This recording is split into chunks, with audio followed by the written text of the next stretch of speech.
Is that my wife? No, it's Jordana. Oh! If you're not watching on YouTube, we are in the Love is Blind pods. We can only hear one another. We can't see each other at all. Yeah, and I mean, we've given couples a lot of grief for things they do in the pods, so we thought it was our time to know what it's really like. For the last 5 years, we have been watching Love is Blind, and we are absolutely fascinated by the show, by the experiment, and we are just so pumped to be in the pods right now because I can speak for Jordana. We love this show so much. Yeah, and it's been 5 years since the show started. We've been recapping it since it launched. It was one of our most popular episodes when we did that first recap. It's really just taken the world by storm since then. 5 years of memeable moments and taking over the group chat, and every season that they've had, it seems like becomes the national conversation.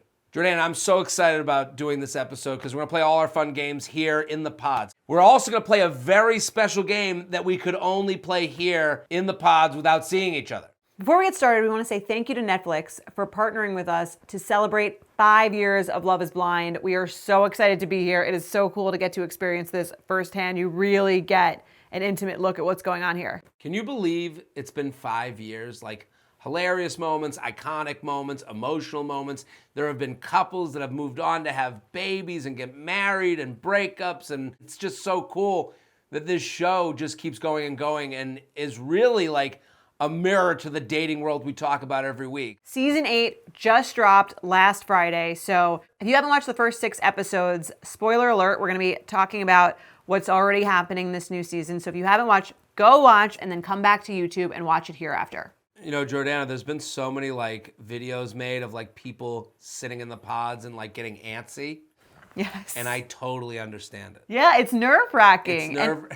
It's so funny because I used to watch and I would be like, I don't understand why they're getting dressed up. The person can't see them. Why aren't they looking like a gremlin like I would look like on any other day?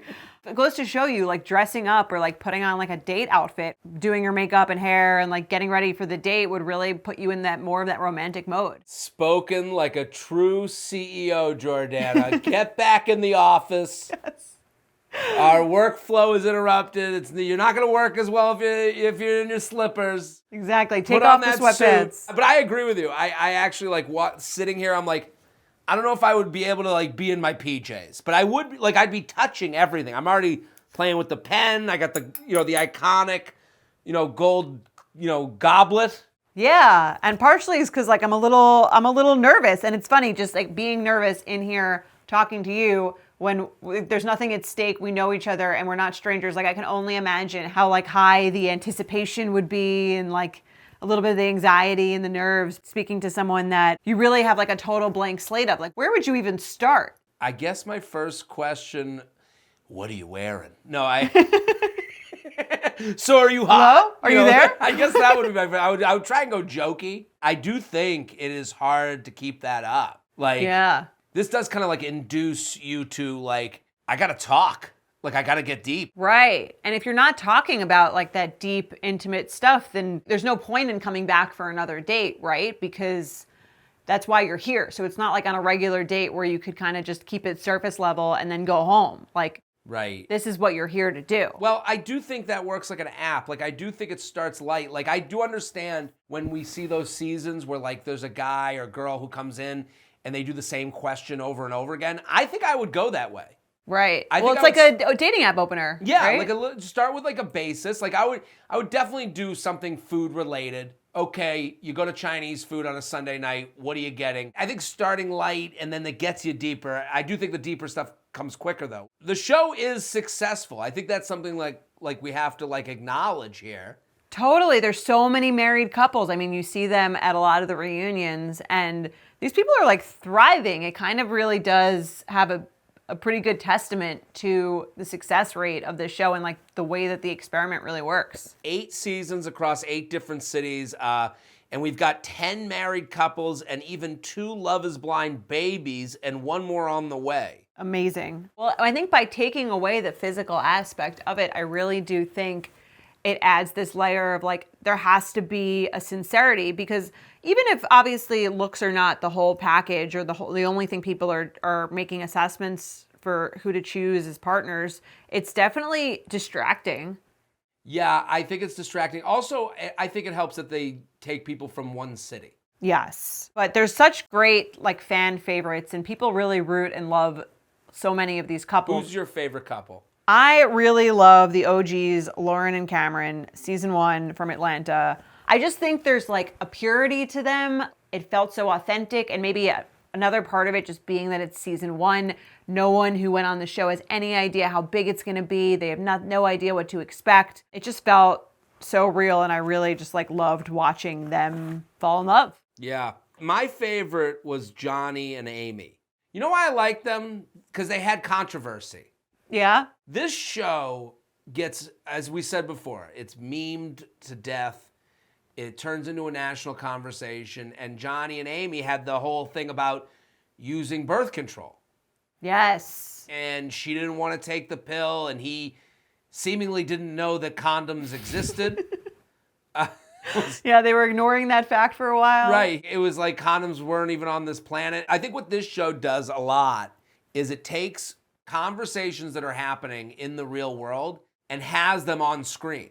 Definitely. Because the stakes are like, they have to have those conversations, right? They're about to get married. They're about to sign a legal document that's binding them. So I think the stakes of this show do, make it so that those real life issues are talked about. You can't just talk about pop culture or Instagram or something like that. But this show has also had so many memeable moments. There's always something super viral that comes out from every season. What was one of your top memeable Love is Blind moments? I think one of my favorite moments was Jessica's breakup speech. Okay. Iconic. An iconic breakup speech. I'll read it to you. So Jimmy is in a love triangle with Jessica and Chelsea. Chelsea, who famously said she looked like Megan Fox. And another memeable moment. Another memeable moment. So Chelsea says she might look like Megan Fox. That's her celebrity doppelganger. Which is, says, yes. That is, I have to say, if I ever went on the show, Who I'm would you never pick? going to do a celebrity doppelganger. I will never, that is a subject I would stay so far away from. You can't win. You can't win. You've either gone too hot or you've insulted someone. No lookalikes. You cannot. That is a lesson learned. Right, because you'd have to go down. You'd have to over deliver, under promise. If they were like, Jared, who do you look like? If someone asked that question, I'd be like, Rosie O'Donnell from a League of Their Own. I'd just be like, I'm androgynous. I'm just you make me that. I wouldn't care. So Jessica, who's in this love triangle with Jimmy and Chelsea, here's her speech. Let's hear it. When Jimmy ends, I want you to say it like she said it. Yeah, in her tone. Give the passion. In her tone. You ready? Okay. When you see and realize what you missed out on, you're gonna choke. You're gonna choke. You're gonna need your EpiPen to open up your airways because you're gonna be in disbelief of what you missed out on. You little bitch. No, I added the end. What a villain speech. Yeah. Wow. It's funny also because it seemed like it was so quick and so well said almost that it seemed like she had practiced it. You know what I mean? That's the wild part, and it's like everyone here's the thing. Like, who would even think of saying someone like would asthmatic choke on their EpiPen? Like, that's a well thought out analogy. Yeah, and you'd really have to take note of the personal things they've told you. That's how well they get to know each other. Weaponizing their asthma against them. Right. I think on other dating shows they get married and they're like, you have an EpiPen? They wouldn't even know. Right. Here she's like, you're gonna take that EpiPen and then you're gonna have to put it in your leg, the same leg your grandma told you looked strong when you were kicking the soccer ball growing up. She knew everything. Right. That's how you know it's real. Really, she's because they're using your vulnerabilities right against you. Right. So, and just like in the real world. Well, that was the thing that was so strange about it. She became a hero from that speech. I don't think Did she? I thought it was unbecoming. I thought so too, but I don't have a memory of the audience turning against her. And I always think it's unbecoming when you call yourself hot, which they often kind of have to do on the show. They have to rate their own attractiveness to an extent a lot of the times in these conversations. But I always think it's not a great look when someone's talking about how hot they are. I have a question for you. Yeah. Because some people come on this show and they are 100% the experiment. They're like, I'm not going to reveal my background, my race, my anything about my life. Right. And some people, I mean, what Jessica's doing here is she's basically saying, you will not be happy with who you chose. Right. Would you hint at your look? Would you talk about your look? I mean, I wouldn't do a doppelganger. I'm out on that, but I think it's tough. I would like to say that I would take the experiment super seriously and really not talk about it. But I do think some parts of the way you look are part of your story and also usually include like other aspects of your personality. Like what was the couple where she didn't want to say what her ethnicity was? they just got married. Grant? Garrett and Taylor. Yeah. And for me, like, I understood where she was coming from, but I was also like, wouldn't that also kind of affect your whole experience and your personality? So I think to the extent that I would feel like it had to do with that, I would relay it, or I would imagine I would. What about you? That's the magic of my Sunday night Chinese food question. They're like, yeah, I love Sunday night Chinese food. Used to do it every Sunday night with my family. I'd be like, Jew! Show, don't tell, right? That's right. I'd be like, so when you were 13, did you ever have a big party? A shmar schmitzvah? Yeah. You know what? I think my method would be strict to the experiment at first, waning off of it as I wane down the people. Okay. Like, I think my initial talks would be like, let's try this. Yeah, I agree with that. I would start general, and then as you build the more intimate relationship, I think I would reveal more. Which I think would be a fun thing to talk about in those first few pods. If they got into like looks question, I'd be like, hey, I kind of want to like see how this goes. Right. In 2020 is when we recapped Love is Blind for the first time. A new show. We had never seen it before. We actually have some clips from our initial review of the show, and we're going to look back on it. I love this. I haven't heard this since we said it. Me neither. I'm a little anxious. They're living in what could be best described as a futuristic. Remember that Jennifer Lawrence movie with Chris Pratt that didn't do well? I kind of know what you're talking about. Like, where they I didn't lived see in a it, but I know, spaceship and they woke up midway through the flight. Right. It kind of feels like you're in a futuristic version of the world. Like the world had ended and they were both moved into male and female fallout shelters. I still feel that way. Yeah. Being here now, I'm like... More so, maybe. Right. Now that we're here, like, it does feel like this is where we'd, like, repopulate the world. Yeah, it's like a futuristic, form of dating, for sure. Okay, so do we have another one? We have Jessica and Mark. He's 24 and she's 34. She's like, how do you feel? They talk about the age. Mark is totally upfront about his age. He's like totally cool with it. Yeah. So they go back to her house. Oh my God, she's feeding the dog wine. She's feeding the dog wine. She's drinking the wine. And then she goes, I'm 34. I'm going to want a baby right away. And he goes, I love it. I love babies. I just love you. I want to have your baby. Oh, what happens when I'm 40 and you're 30? He's like, that's cool. That's cool. That's how math works. That's how aging goes. What happens when I'm 90 and you're 80? He's like, my mom's 90 and I'm this age. She's like, well, I really don't like that you love your mom. Yeah, and then she makes it about the mom. Here's what she's trying to do, and I've done this, so I know it when it's being done. She is trying to get Mark to dump her. She was trying to do Tattaloosa Guy in 10 days but also, who is crazier, her or him who's like, I've met the woman of my dreams? Yeah. Wow. Now, Jordana, I think your favorite of all time is probably Jessica 34, yes. Mark 24. The memes that came out of Jessica 34, Mark 24 were just incredible. And Jessica was the first one to play this Love is Blind game of of not being interested in the person that you wind up with and then doing whatever you can to make yourself so horrible that they break up with you.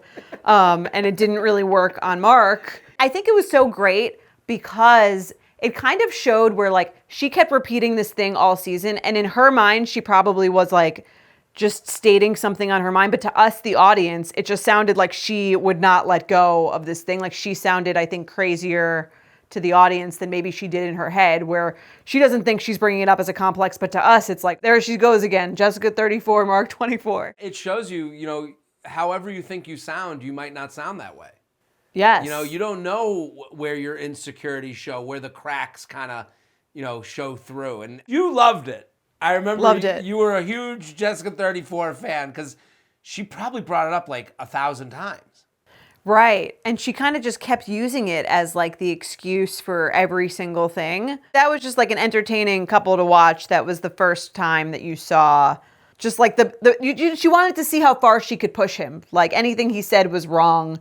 And it kind of also displays like what it's like when you're in a bad relationship and everything annoys you about the other person. Right. Where he said, I love my mom.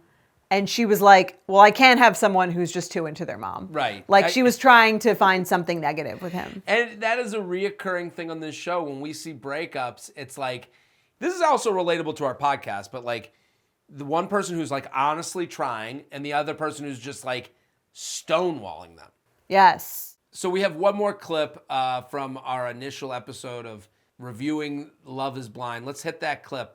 The premise of the show is that they're going to have, I don't know how many. 20. They start with 20 people. Did they? Is that how much? Yeah, it's 10 women, 10 men. They're living together for 10 days. So they're living on two separate wings of the house. Right. They can't see each other. They have to walk into these rooms to speak to each other basically through a wall. It's kind of like being in a chat room, only you can like hear the person's voice, but like you don't have a picture. You just have to imagine them in your It's like if mind. we did this podcast with a wall in between us. Right. That's basically what the pods are.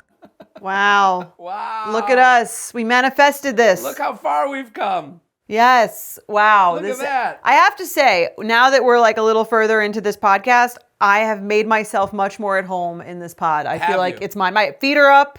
Oh, I'm like really? getting comfy. I've done the opposite. I've zoned in. Really? I'm like, I keep looking at the snacks. Well, it's funny how, like, if we were in the same room together, our body language we'd try to match each other's body language of like Right. we're in or out. And you kind of are doing your own thing. And it's funny, you see the people like pacing a lot of the times in the pods, or they're doing like a nervous tap. Right. I have to ask you, is it less crazy now?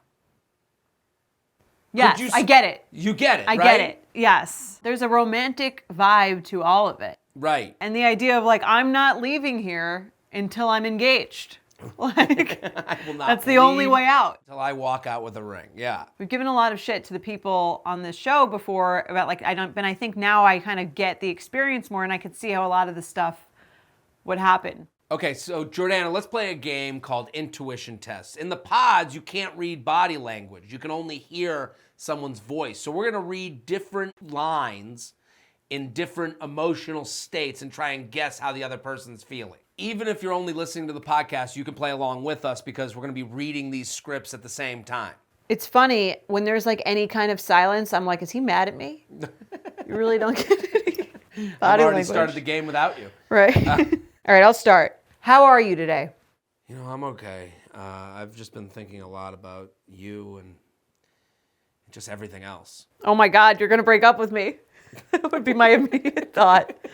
That sounds like a you're going to break up with me tone. Well, I'd be concerned and anxious. Yes, and you're saying it like bad news is about to be said. That's what Right. I'm feeling. I'm truly concerned about us and anxious about having this conversation with you. Yes. The second one is you're going to ask me a question again, and I got a new emotion. Okay.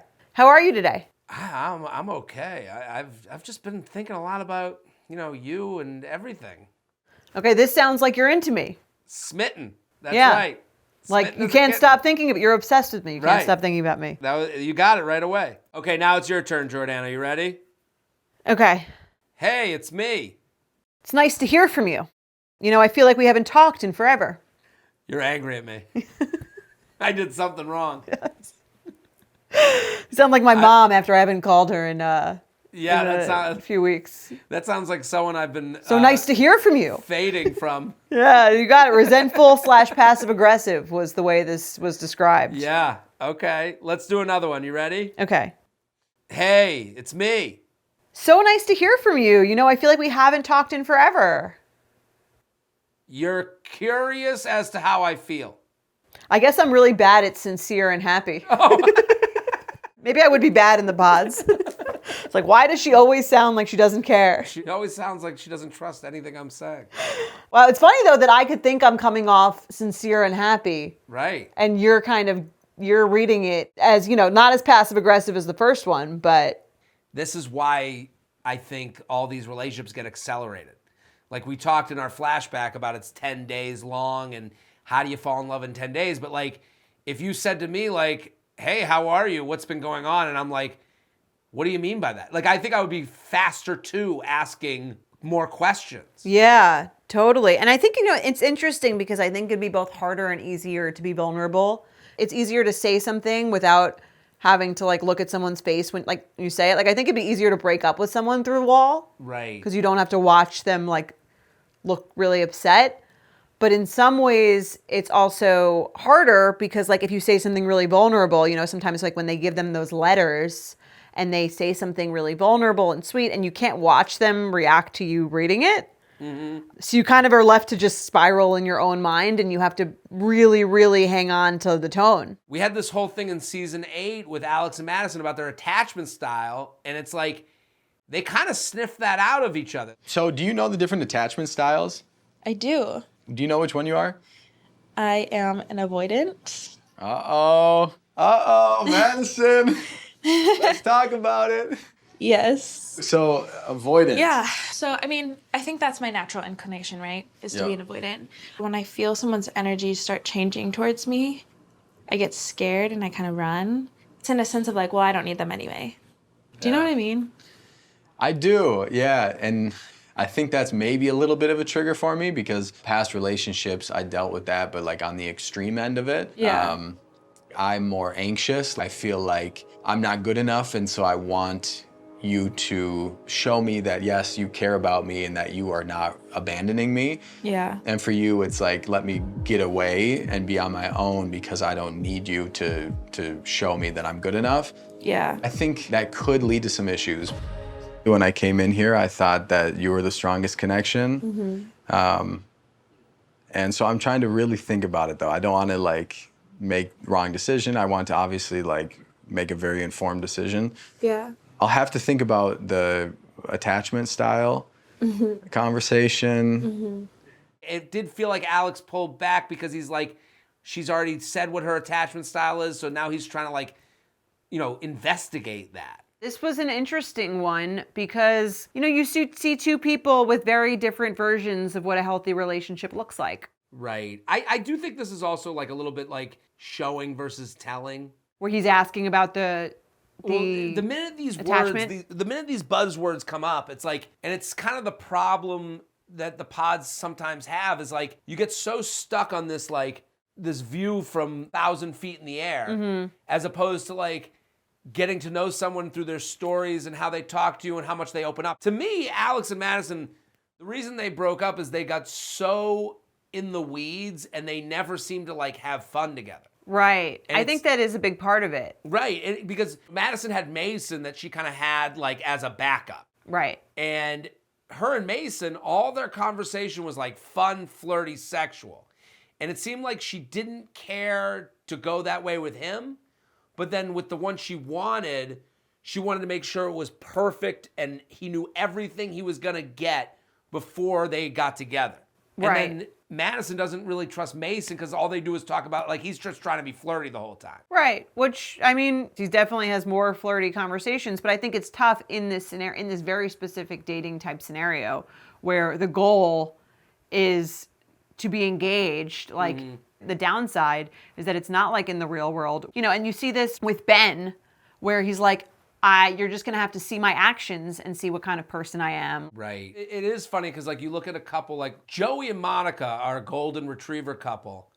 Perfect. Like, they're perfect, but they're engaged in 2 episodes. Yeah. And I think things were deeper, but they weren't depthy. And it's like Alex and Madison seemed to be like pulled apart by logic and there wasn't enough delusion.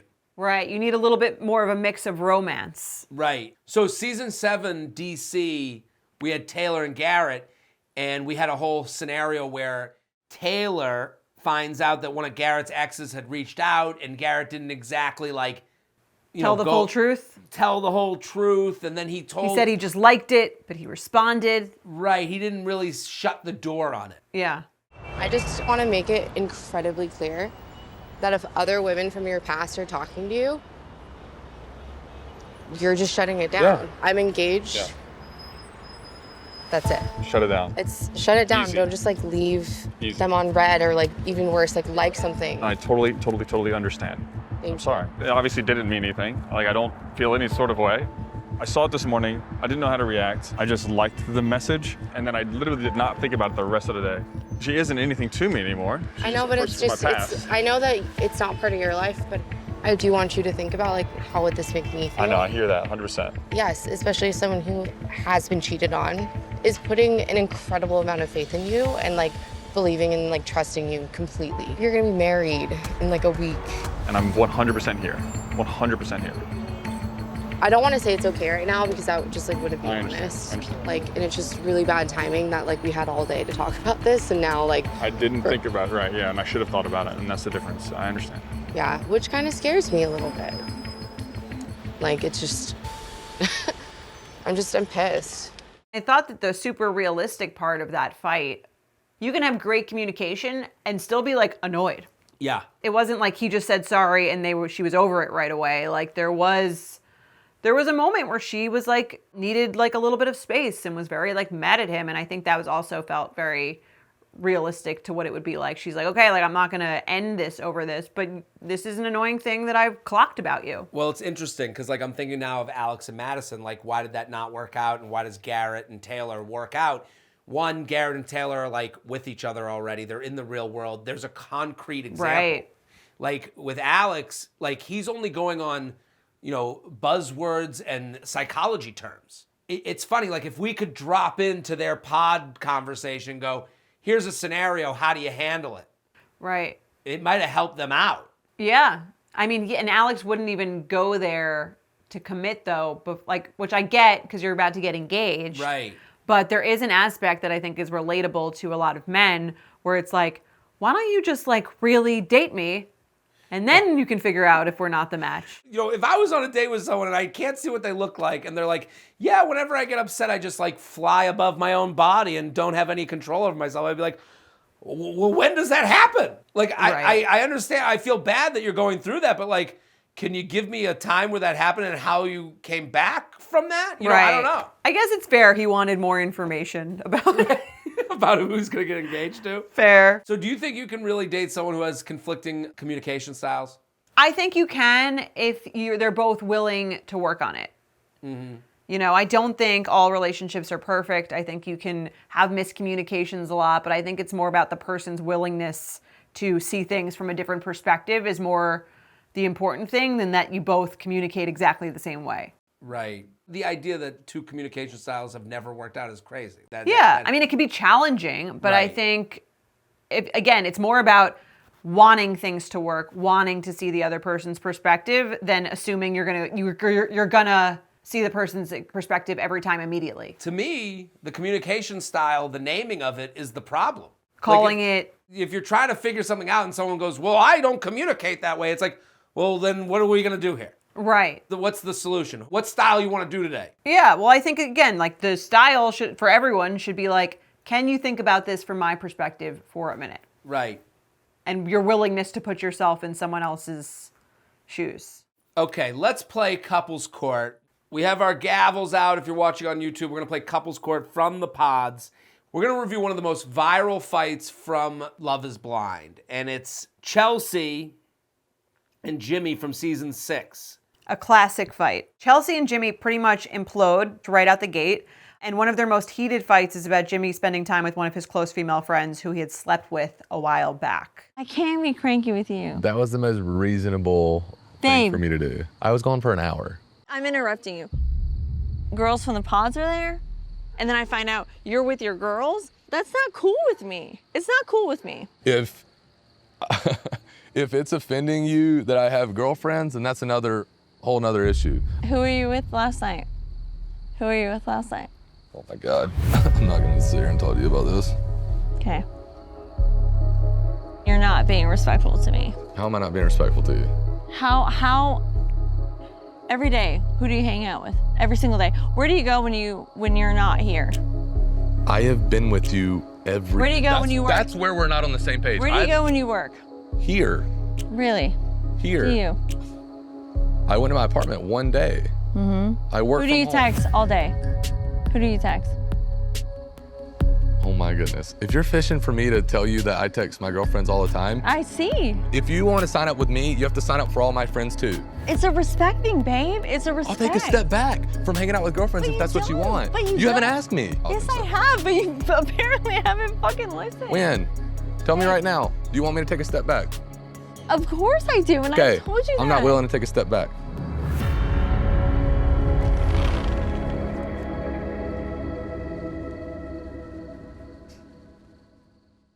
I always felt that the crux of their arguments were that Chelsea never trusted that Jimmy was like into it.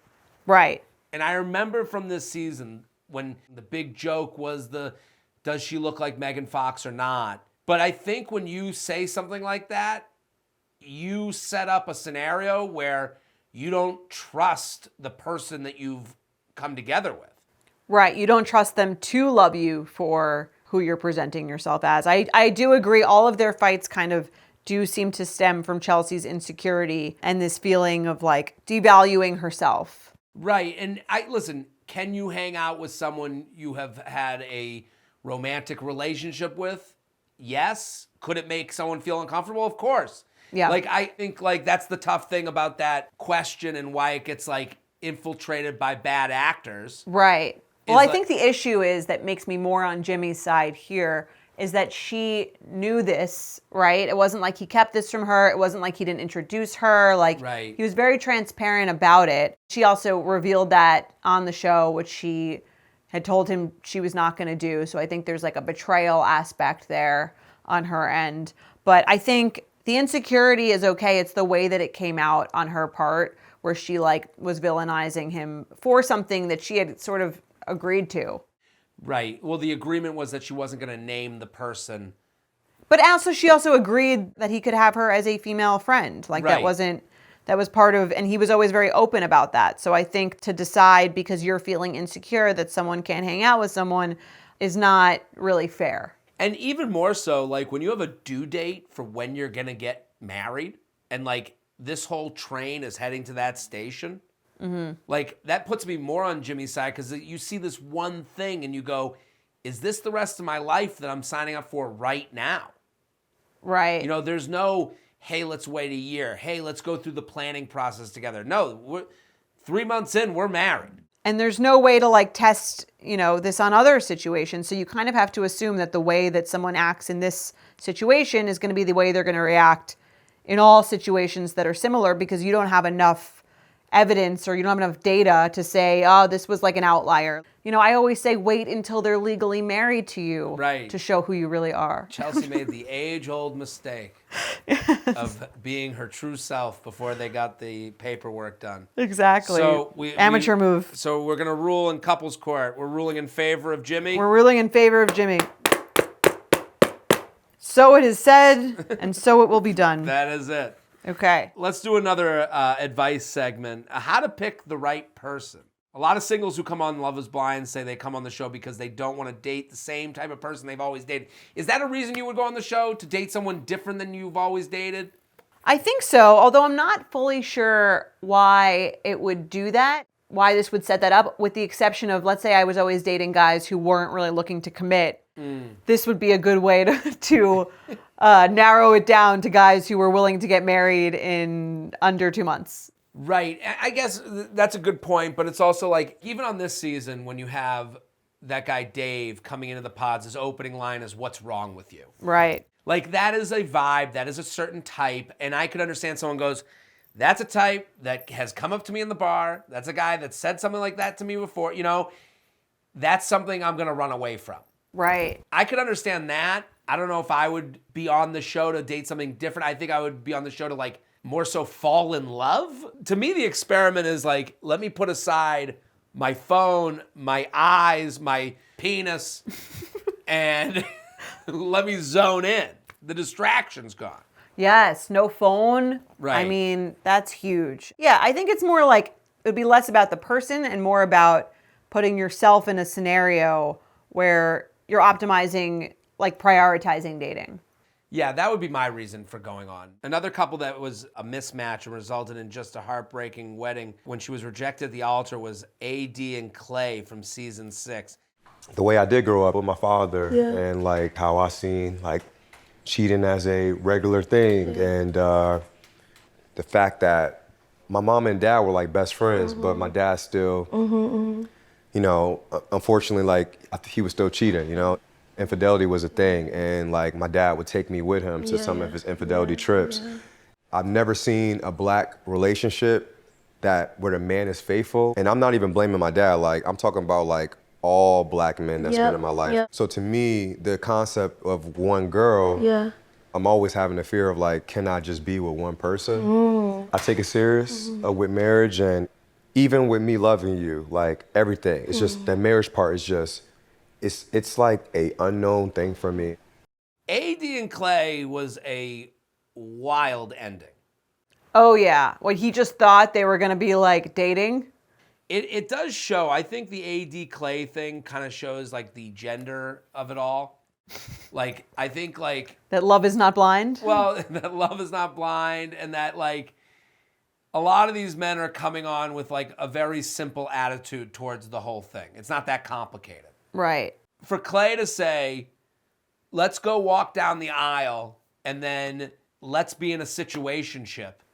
Because that's how it ended. And think that she was going to be cool with that. Right. That the idea that she would go in front of friends and family, walk down the aisle with the dress on, and he'd say, no marriage, but we can fuck. Right. I mean, it just shows how the difference in seriousness of the different people who take this experiment. And oftentimes it's the women, I think, who are a little bit more taking it more seriously. Like the fact that he clearly didn't take it seriously if he thought it was fine to get up there and wait until the last second to say no in front of everyone. Right, Like that that's a wouldn't be conversation. extremely embarrassing. No one's stopping anyone from having a conversation before you go down the aisle. Right. Like, come on. Like we could have done this anywhere else but here. And you know, it seems like she's doing well now. I mean, she came back on one of the reunion episodes, but it's a devastating moment. Right. And that's the kind of person who like you should probably avoid. Maybe she should have avoided in the pod someone who's constantly saying, well, like, I'm really nervous I'm going to cheat on someone. You know, I have all this infidelity in my family. It's a big concern of mine. And sometimes you kind of just hear what you want to hear. And I think that's also very relatable to relationships. You kind of ignore the red flags. You just pay attention to the things that you like about a person, which is good once you've already committed. But before you get to that point, you should really be evaluating. It's interesting to go back to like the logical versus delusional. Like it's a little delusional to hear someone go, cheating. All we do is cheat. All we do is cheat. And then like believe that they're going to like be so romantic that they're going to get over the hump. Right. Well, that's someone dating probably people like they've always dated where they, you know, I can fix him or it'll be different with me. Because the question she's probably afraid to ask and that you kind of have to ask someone like that is like, okay, what's the plan here? For the cheating? I would want to like live in the logical with that person. Okay, I get it. You cheating runs your family. What's the 1 year? What's the 1 year plan? The 2 year plan? How do you see us working out? When do we have babies? When I would go more towards logical. Right. To like suss that person out because you would just see them kind of like, oh well I don't know. Well, I haven't even thought that far. It's like, well, we're on the show. We're in a marriage show. Yeah. Like, what's step 2 and 3 from here? Suss them out. Smoke them out. Absolutely. Like make them sweat. I don't think Clay is on that altar if a few more questions are asked. Is that your advice to women in the real world? Yes. Ask more questions? I don't think Clay... Assume the worst in everyone. Right. I think Clay's a great example of like, he really didn't think it through. Well, what kind of questions should she have asked? About kids? About... Just so many questions that he would have gone... Hold on, we got to talk before we go to the altar, and I ask you to just hook up. Like give me some. Right, she should give him some scenarios. Like I think when she started giving him those scenarios, his answers were not great. Where it was like, you know, if I get pregnant and I gain some weight, and he was like, "You're just going to go to the gym." Like that should have raised another red flag. That's not really thinking in the future. Like, right. I don't want to blame the victim though. He was uncool. Yeah, well, it's tough to blame AD, but it is a good example of like dating, of like someone just assuming. Right. Let's play some red flag or deal breaker. Let's You do ready? it. So you're dating, one thing happens, and you have to decide whether it is a red flag, you just let it be, or it's a deal breaker, you end things sight unseen. Okay. We're going to do some examples from Love is Blind. All right. Red flag or deal breaker. They wake you up at night when you have an early morning shift at 5 a.m. the next morning. This is in reference to Kenneth and Brittany, and he wakes her up in the middle of the night when she has to be up at 5 a.m. I can't believe that I'd be that mad. Right. Was it an accident? Right. Was it an accident? Why do you wake me up? Is it to tell me about a bad dream and you're in your 30s? I'm going to be annoyed. This next scenario is from Tim and Alex from season 6. They take a nap on the day your parents come a long way to see you and meet your partner. You and I have very different takes on this. Absolutely. I think everyone's entitled to a midday nap after putting in at least 3 hours with someone. That's that's a family. My family takes napping very seriously. You can tell. Yeah. This is a deal breaker. For you. Okay? It's a deal breaker for me. I think it's a deal breaker if no one wants to nap. No, well, How many activities can one family do in one day? I'm with you. There's a part of this I agree with you. If my family's coming from far enough away to have to stay in a hotel, Okay. then when we get together, we are together because it's a finite amount of time. They're going to leave. I think everyone has the willpower to get to the end of a family trip for their partner. Now, as the partner, I would be responsible for planning a weekend with my parents that allows for a nap time. Yes. All right. Yeah, I would say, okay, let's break. Right. We'll reconvene for dinner. The Everyone idea go back that to you your are hotel with room. someone's family for 24 full hours is crazy to me. I think this is where we disagreed because I just don't believe that someone would have 24 straight hours with someone's family. Well, she said it was like 8 hours of talking about their commitment. Like, I would need a nap after that. But I think it's on the person whose parents it is to go, hey, mom and dad, come on, go to your hotel. You guys go nap. We'll go nap. Right. We'll meet at 8. And I think the real issue there was, again, I could understand him saying, like, I really don't like if my parents are here, I would really appreciate if you didn't nap. Yeah. He didn't say that. He let her nap and then he broke up with her after that. And I didn't think that was fair. Again, that seemed like poor communication to me. I think it also is your job, if it's your family's in town, to make sure that the person you're with has a little bit of outs, a little time to themselves. Like, let them go on a walk. Let them take a nap. Right. It's a lot to be on for that long with someone else's family. I think you're in a bad relationship if you're not like tag teaming this parent weekend. Like, if you're not like getting together with your partner and being like, how are we going to play this? My parents are annoying and we got to make sure we get naps in. Right. He's got to that's a normal he's couple. got to give her what she needs to do to impress Right. his family. Like, he's just waiting for her to mess up and then Yeah. dumps her. I don't think it was right. The more I talk about this with you, the more I blame him for this whole scenario. All on him. All right, let's do another one. They won't stop talking about how rich they are. It's a deal breaker. Yes. This is Leo season 7. It's the context of how Leo spoke about it, how rich he was, but he doesn't want anyone taking advantage of him for his money. I mean, to me, it's like if you're saying you don't want anyone to take advantage of your money, but that's the only thing you talk about, it's pretty clear why you only wind up dating people that take advantage of you from your money. Right. And And you made it a part of your personality. And it's clear that's how you get women. Right. To me, this is the same thing as bragging about how hot you are. Right. Like, to me, it shows you're very insecure. Yeah, and I also don't buy that they have that much money when they talk about it like that. Agreed. So now you're signing up. Money talks, wealth whispers, right? That's right. Marry for money, you'll pay every day for the rest of your life. All right, let's do another one. The person you're dating hangs out late at night for hours with an ex and is out until 5 a.m. Yeah, that's a deal breaker for me. You think? Yeah, I know. Hours with their ex till 5 a.m. 5 a.m.? No, like I wouldn't hang out with anyone till 5 a.m. If I'm hanging out with an ex until 5 a.m., it's a bad sign. So this is Laura and Jeremy from season 6. Jeremy, who wears the flashy shirts and thinks that's a hilarious personality, goes and hangs out with his ex from the show until 5 a.m. Sarah Ann. And here's the issue. If you're in New York City, the bars close at 4. Where are you going? with your ex until 5. Nowhere good. And also, if you're gonna be doing something bad, don't be so stupid as to have your location shared so that your current fiance can easily tell that you're lying. Right. To me, that guy wanted to get caught. Yeah. I mean, if you're sharing your location, what are you doing in that parking lot? Oh, just having an intimate conversation after about 10 drinks. He was asking to be broken up with. Right. Let's do another. They give their dog wine. This is probably about season 1, Mark and Jessica, as we previously alluded to. It would depend on like the context, I think. Does it hurt the dog?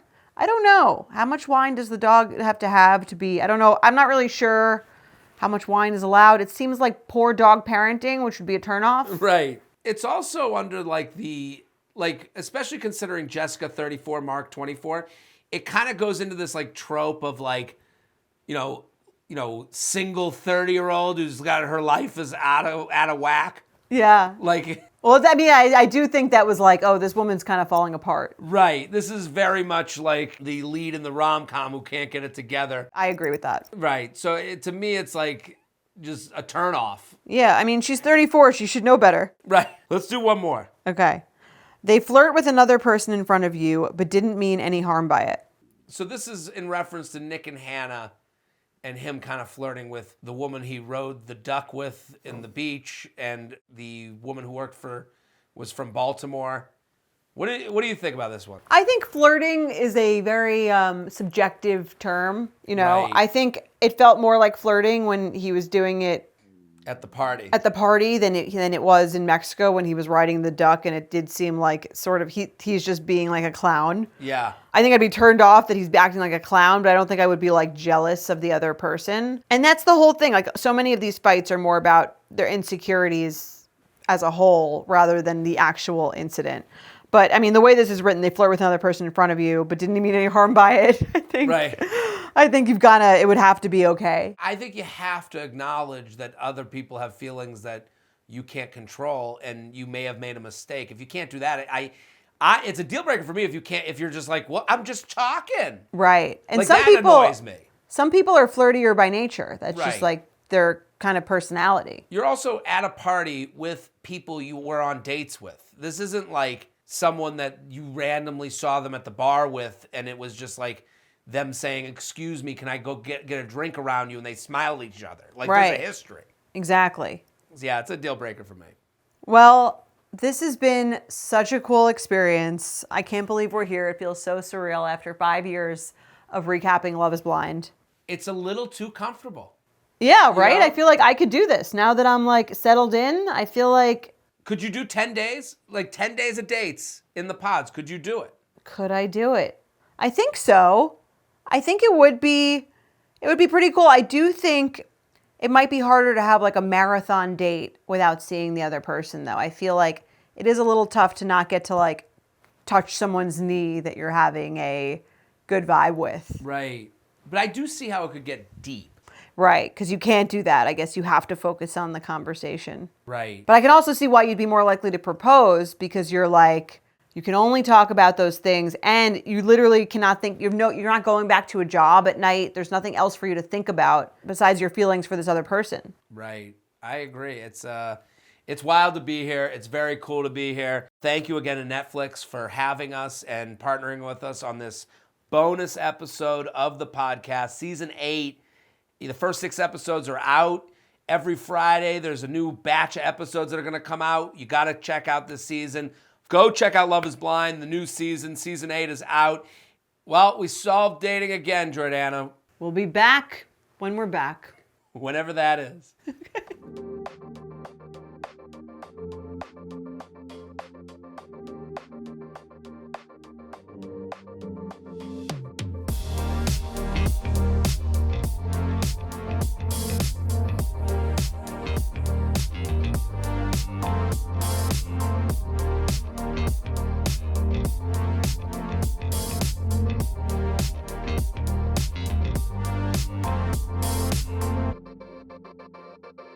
Guys, I found the one! Kate McAuliffe is our senior producer. Our editor is Emily Freed. Candace Maniga is our senior social producer. Our associate producer is Will Maxwell. Additional production help from Shannon Jimenez Sasson.